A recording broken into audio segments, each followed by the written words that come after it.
currently still based in Leeds, and I'm here in my capacity as co-chair with Tony Carr of the ERSA's Employer Engagement Forum.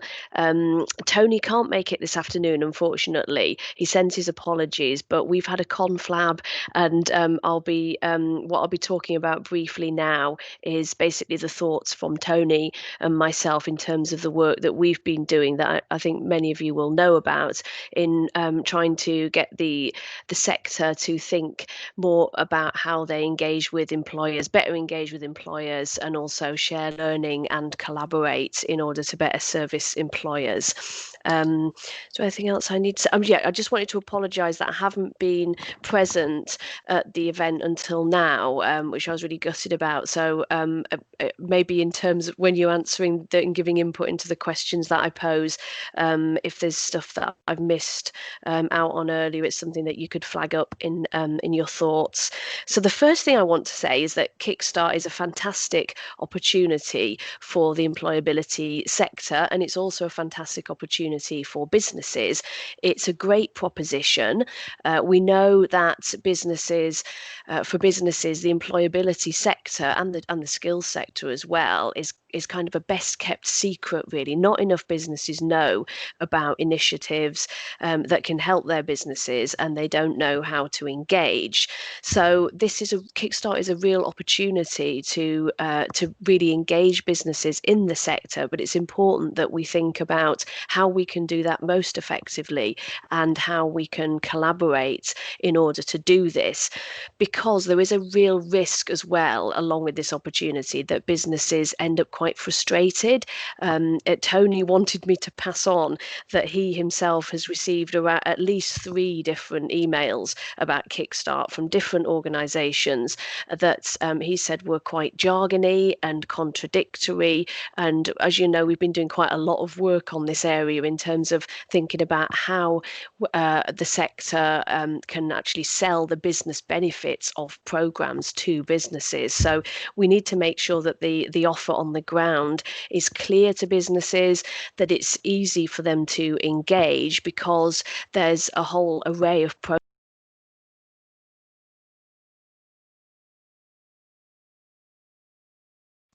Oh, sorry, Jo. I thought that you'd oh, someone doesn't like what I'm saying, so they've muted me. I'm sorry. It It's happened all to right. Elizabeth earlier as well. So sorry about that. Try again. We didn't miss much. That's all right. Yeah, just as I was getting to the critical bit, you see. So, no, in a constructively critical way, what we want to emphasise is that there's a risk of a whole load of different organisations going out to employers, and it's already happening, and basically a bit of a bun fight on the ground. And what we know from evidence and data is that employers get really frustrated hearing from lots of different people, and also seemingly contradictory messages or messaging that's not clear as well. So this is again the real opportunity for the sector, that how can the sector actually work better and collaborate is the theme of the day, which is fantastic. And I know ERSA's been kind of flying the flag on this collaboration work as well, which is brilliant. So let's not lose this opportunity to leverage Kickstart as an initiative, but to actually use it as an opportunity not just to help people into jobs through this one initiative, but actually to use it as a way to communicate to employers the whole array of other initiatives that are on offer. So what I mean by that is not that everybody goes out and advertises each of their services and hits employers with more. It's more about how can we collaborate and work together with other organisations who can service employers' needs. And central to that is, once you actually get in front of an employer, doing a sophisticated needs analysis that's an organisational analysis in order to establish what are their needs across the business, whether they're a tiny business that's maybe looking to grow or struggling to pivot their business differently in the COVID and post-COVID context, or it's a large business and everything in between. So it's looking at doing some kind of needs analysis to really work out what it is that they need in the here and now, and what it is they need in the medium and longer term, and how the suite of employability and skills programs, both now and those coming on stream, to service employers and get more of our job candidates on programs into work. So the big message that Tony and I want to get across is please collaborate.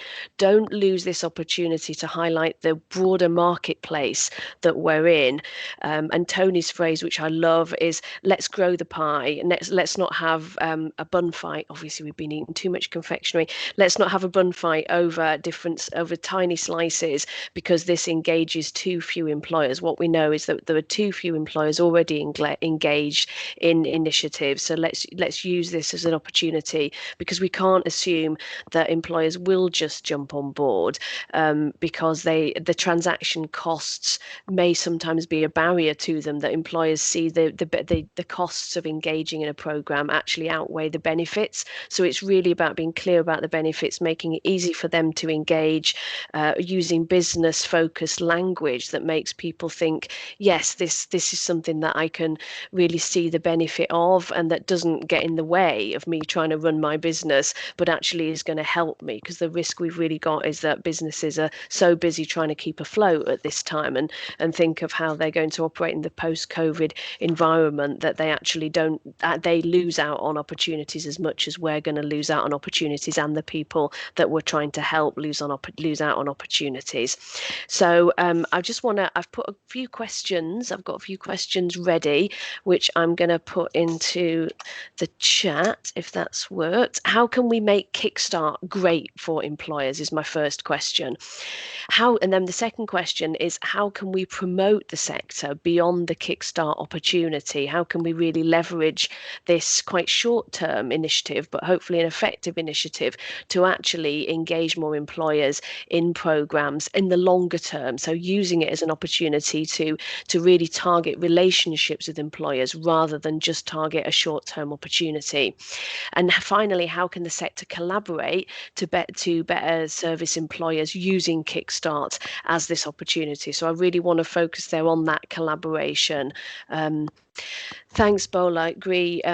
But it's a journey. Yeah, excellent. Though you don't offer Kickstart, you're supporting them to access. Excellent. So that's a great example of how an organisation can act as a kind of brokerage function, and engage in collaboration to actually support others who are engaging.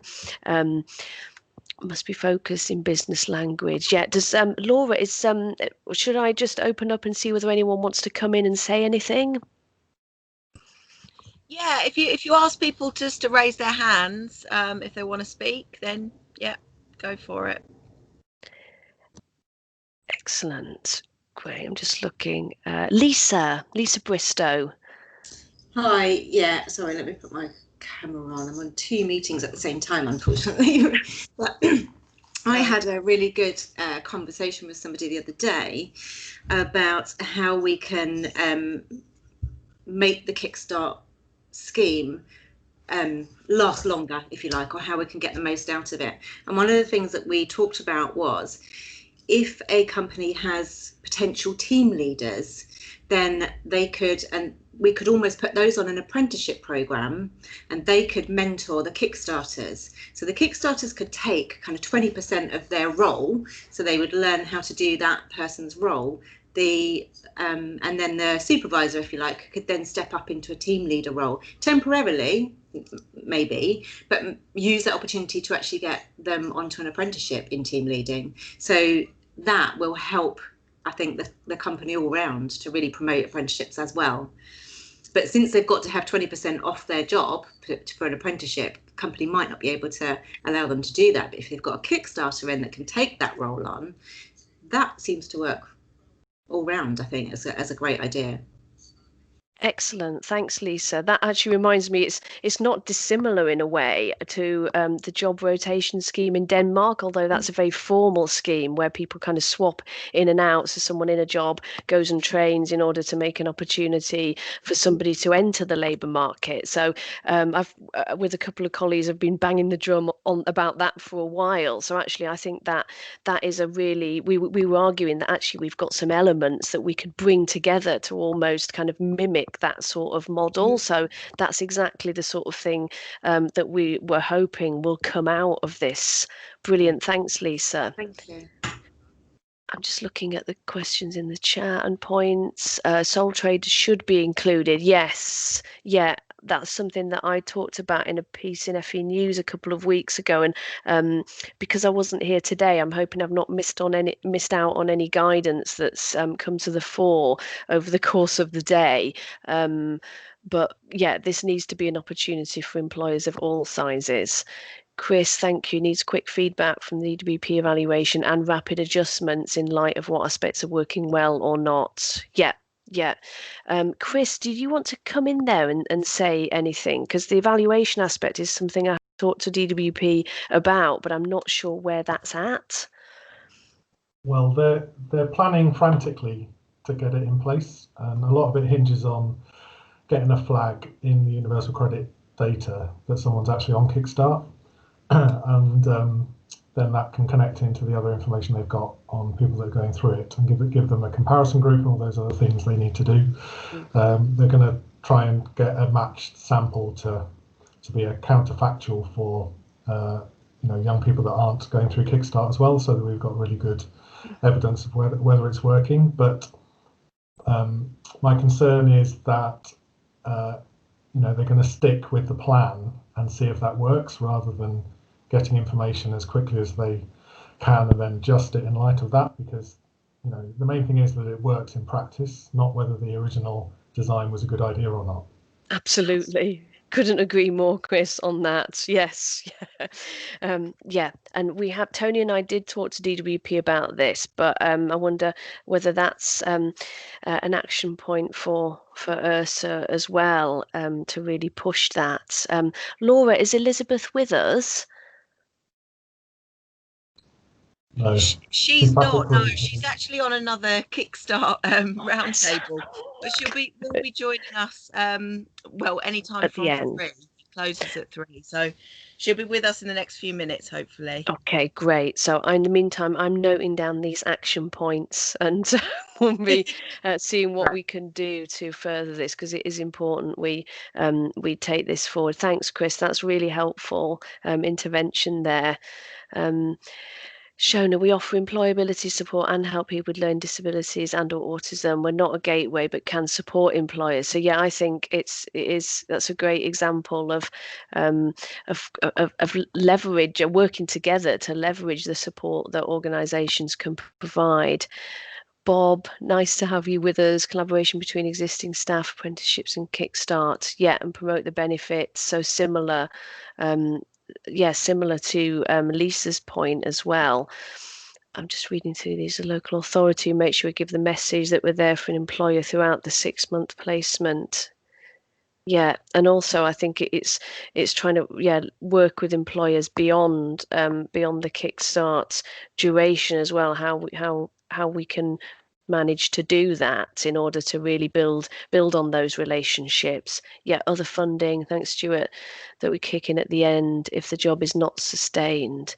And traineeships, I think, this is something I talked about last week to the Work and Pension Select Committee, that having this, rather than just looking at these individual interventions, but actually seeing it more holistically, really, as a series of interventions. I think it's great that message is coming out here. There may be services that employers may not have thought of, how their placements travel. Have employers thought about how that will be funded? Maybe working with a local transport company. Yeah, transport constantly comes up as an issue in terms of travel to work areas. That used to come up all the time in DWP evaluations as well. Would anyone else like to? Oh, sorry, I've missed a hand up here.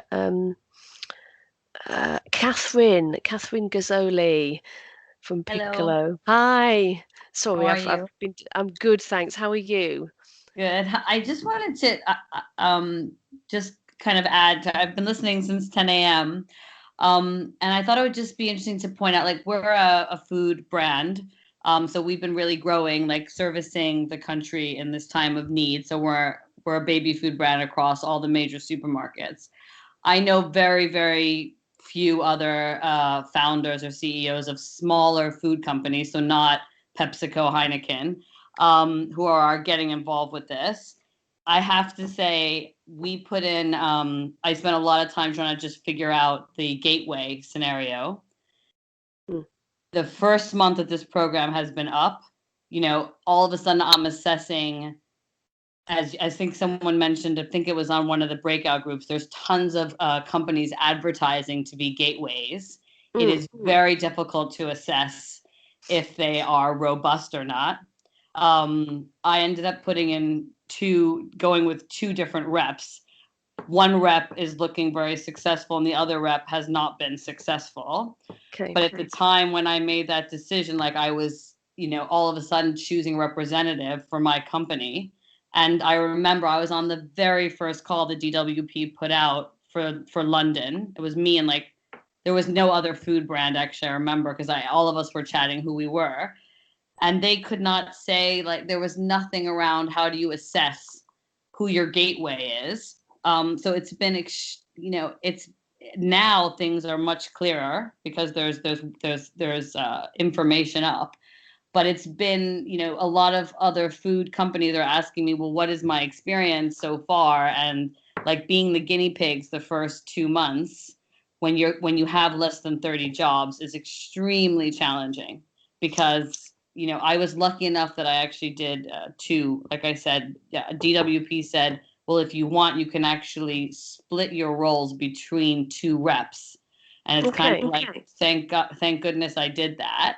But it really isn't the fault of the other rep. There just was very little information at the time. And now we know that these gateway organizations need to have very robust accounts on Companies House. And it's not just what they look and feel like, let's say, from their website or talking with their owners. I just thought I would feed that back to you as a kind of SME with a £5 million turnover based in London that is in one of the sectors that is a key, essential key worker type of category because we make food. I just wanted to throw that out there as an example because I've heard a lot of charities and NGOs and kind of government groups speak today, councils, but I actually haven't heard any a fast moving consumer good type of company where we're actually producing products. And I know food is a key category for the government right now, given that we have to keep the whole country fed. So I just wanted to put out a different example because it's been about 5 hours of listening and I haven't really heard a example from a business producing a product in that's on everyday use. So just to kind of feed that back because I think it's preventing a lot of other founders from getting involved, the whole gateway scenario. Yeah, absolutely. Thanks, Catherine, for that. That's really valuable, and it's great to have an employer voice as well. One thing that DWP did ask about at one point was how they could get access to employers to get their input, because of course one of the issues in the UK is just being able to get input, and from small businesses who are the dominant business, that they make up most of the business community, don't they, in the UK? So it's important that you have a voice. So and that's why we joined other food companies. But to give you an idea, I'm in the same group as Heineken. And I'm not a major global PLC, but it is helpful. I basically joined up with the food industry, even though I'm much smaller than Coca-Cola and Heineken and companies like that. They're all great food companies, but they're more well known than a company that's 4 years old and an SME like ours. But I do think it's important, those networks. And I remember when I reached out to our trade body, they said only a few other food companies have reached out, but it was very good that they had heard of Kickstart. So it's about DWP also reaching out to all those trade associations that represent. Do you know what I'm saying? Yes. So that they actually can get more companies like ours involved. Because I do agree with an earlier statement that when it's a smaller company, the management time spent on the younger people, it can, because there's not 5,000 people, it's not it can be typically more mentorship, more training if it's a smaller company at times. I'm not saying that corporates don't do a great job, but it is a very different work experience Absolutely. to be with an SME and have a be in that kind of culture, which might be easier for some younger people who haven't had huge careers yet. Thank you. Yeah, thank you, Catherine. And I'd love to connect with you further because we're always looking for employer voices on the Employer Engagement Forum. So this would be, love to hear that. So yeah, Laura can connect us up afterwards. That would be fantastic. Thank you so much. It is really, I can't overstate the importance of having business voices amongst all this. Lisa, I think you had your hand up, but I think you might have lowered it. Please let me raise your hand again if you did want to say something. Lisa Patterson? All right. Linda, did you have your hand up? I did. It was just regarding one of the comments in the chat about travel. We've put an agreement together to send out to employers and made some suggestions as to what they could use their money for, the 1,500, and we've suggested they could use it to support the client with travel expenses, and obviously training and kit, for them to use if they need a computer or something in the office. But it was just an answer to one of the questions. That's what we've suggested they could use some of that to support them with the travel costs.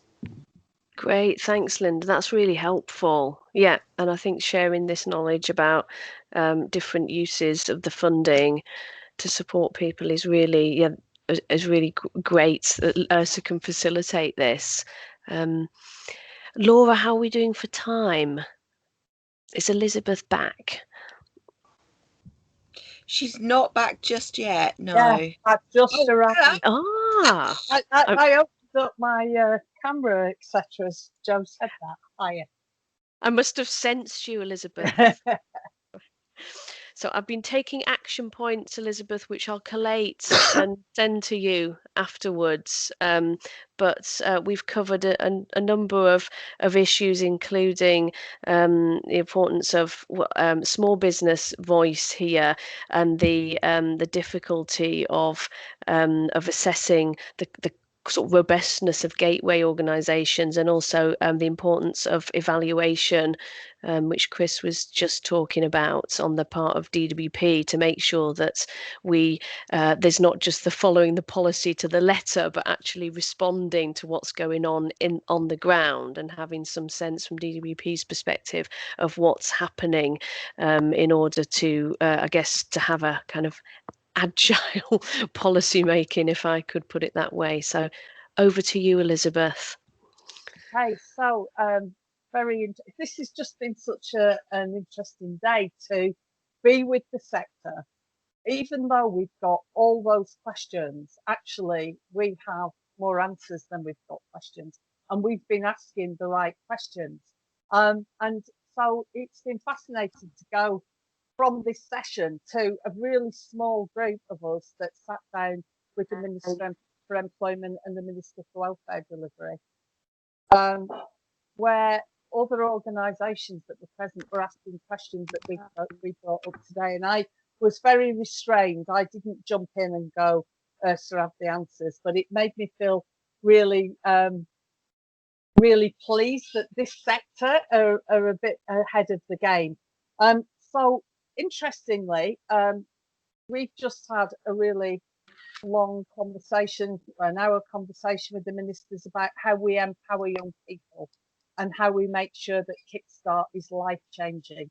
And I feel that that's the commitment that this sector and the organisations that have been with us today have brought to the table about quality jobs, sustainable jobs, but also making sure that we make Kickstart jobs accessible to all young people, and it's not just those that seem the most job ready, because we need to make sure that we can reach out. So I'd like to think that at the next forum we can look at how we make Kickstart work for young people who may need to use access to work, who may be care leavers in transitional housing. There's lots of things that we can be doing. So I just wanted to, I almost feel like I want to congratulate the organisations that have been with us today, because we're really on this, and I think the community responses,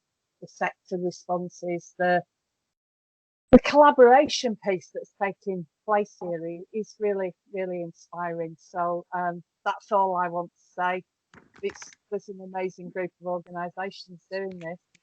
So, and it's very nice to have Chris with us today. So I shan't hog the event anymore. So I opened up and I didn't really understand where we're up to, Jo. So do you want to just tell me where we're up to in terms of the last session? We're on mute. Sorry, Jo, you're on Sorry, mute. thank you. It hasn't happened for a couple of days, so it had to happen.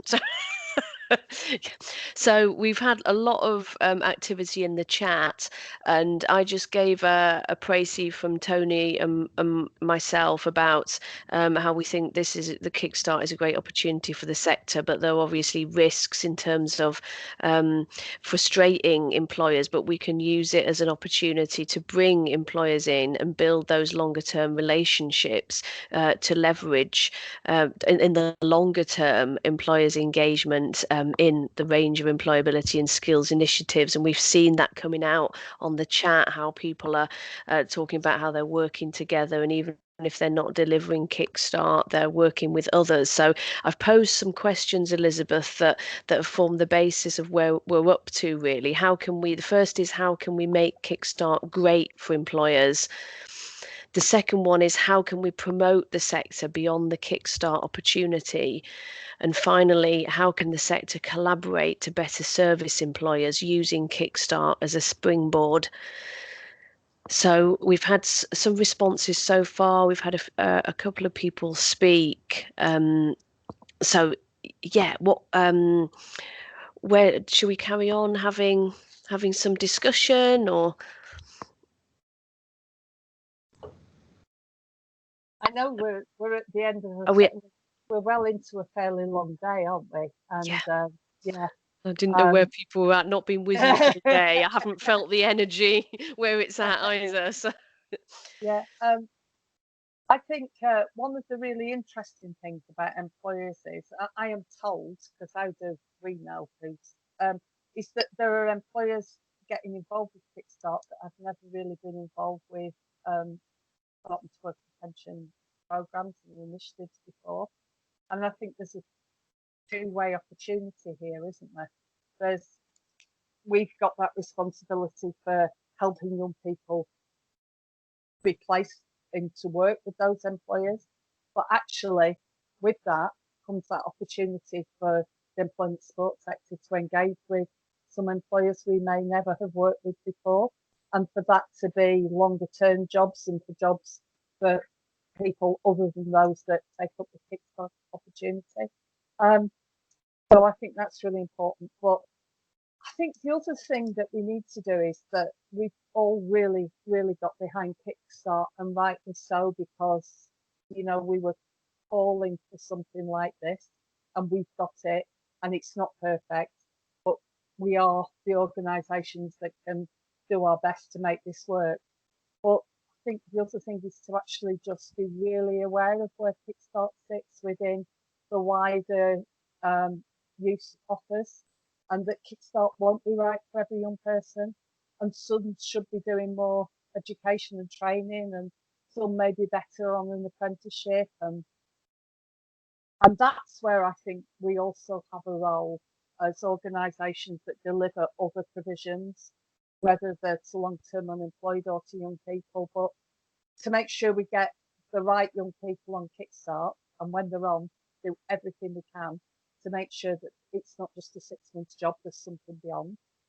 Yep. But also, it's not got to be only Kickstart. So I'd really like to know what Chris thinks about that. So, yeah. Yeah. Well, I've been asked to sum up the whole day. Do you want me to try do that? Please do, yes. Yeah, I mean, I am quite interested in what they said at the round table, but maybe I'll secrecy. Anyway, yeah, this morning we heard from DWP about how they hope Kickstart's going to work. And there were quite a few fundamental problems, to say the least, I'd say. And I wouldn't like to see the state of Nick's inbox right now. I expect he's got a few queries to deal with. But I took away about half a dozen points that I thought needed sorting out. One great idea was to set up a rolling FAQ on the DWP website, and I think that would deal with a lot of the issues that were coming up. And there was clearly confusion about whether you can be your own gateway. I don't know if that's like, can you scratch your own elbow? But at first it was a no, and then it was a maybe, and then he's going to check. But it seems to me you must be able to do so. And you think about council and the different ways that they'll be offering placements and wanting to be a gateway. It kind of wouldn't work if they weren't able to do both. And DWP were using various criteria for kind of automatic knockouts in the process. And maybe people on the call kind of were aware of that already, but I certainly wasn't. So I'm not sure that is clear to employers or to gateways, kind of what's happening inside the black box of the bureaucracy once the applications get into DWP. They also need to get the gateway application sorted as soon as possible. Employers have been the priority to get going first, but this has a knock-on effect on the kinds of roles that are going to be available and when. So if a lot of smaller employers are only going through gateways, then that will skew what comes up at what point. And there's this five-way kind of relationship between DWP, job centres and work coaches, gateways, employers, and the young person. That is a really complex set of relationships. Each link in that chain needs to work well for the whole process to be effective overall. And then finally, the impact of lockdown and remote working means that sort of local aspect of Job Centre Plus is not going to be appropriate for a lot of roles. So how are they thinking about how to deal with that? And then turning to the kind of bigger picture, the scale of need is kind of large and growing. And we were having a bit of a chat about some of the latest statistics on young people on universal credit, and there's now nearly 1 million 16 to 24-year-olds on UC. But a lot of the increase since May has been among those who are in work. So about 1 in 3 of those are counted as being in work on universal credit, and 4/5 of the increase since May has been among those who are working. That could be that young people who are earning less and falling into UC, or they were unemployed, they're getting work, but they're not earning enough to get off UC, or they were eligible but not claiming and now they're claiming. So there's all kinds of reasons why that might be happening. But as Tracy's pointed out, many young people are not in touch with job centres at all. Some are on legacy benefits, and 16 to 17-year-olds in particular who are unemployed, by and large, are not able to access UC very easily at all. So I do think, reflecting what Anna was saying, we must focus on and help, first and foremost, the kind of more disadvantaged young people, but balance that with employer needs. And that is one of the balances that is really difficult to strike. We need to consider disabled young people and what assistance they might need to access vacancies on a level playing field. But it kind of means we need to find that Goldilocks zone that's just right between preventing dead weight and avoiding inappropriate referrals of young people who would need much more support before benefiting from a work placement. And we're not going to get those balances just right straight away. We need to give this time to bed in and get through all those opportunities that have been lined up, and vitally get responses out to the gateways, many of whom are on this call.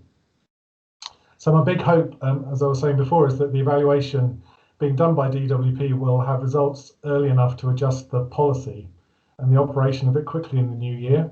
So I think Kickstart will stand or fall on how flexible it is and how it adapts to the unpredictable context over the next 12 months.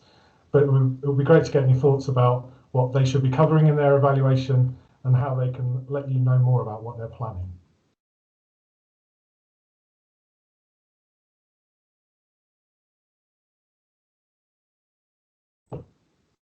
Stuck on mute.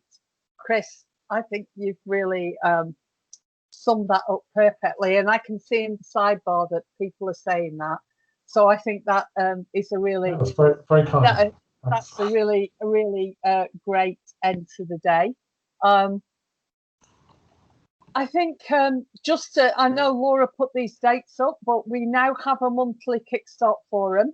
I think they will continue to be quite large events. The Minister for Employment's just invited herself to the next ERSA Kickstart event. So I think we will have lots of good observations and input, and hopefully we can do a little bit of our own evaluation on how it's going so far that we can feed in.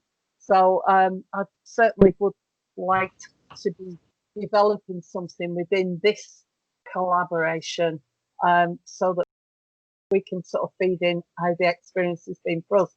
Because it's very easy, isn't it, when we're asking all those questions to be being negative, and I think we've really avoided that today. I think, you know, the questions were constructive. What we're trying to do is make this work, and I think that is being recognised.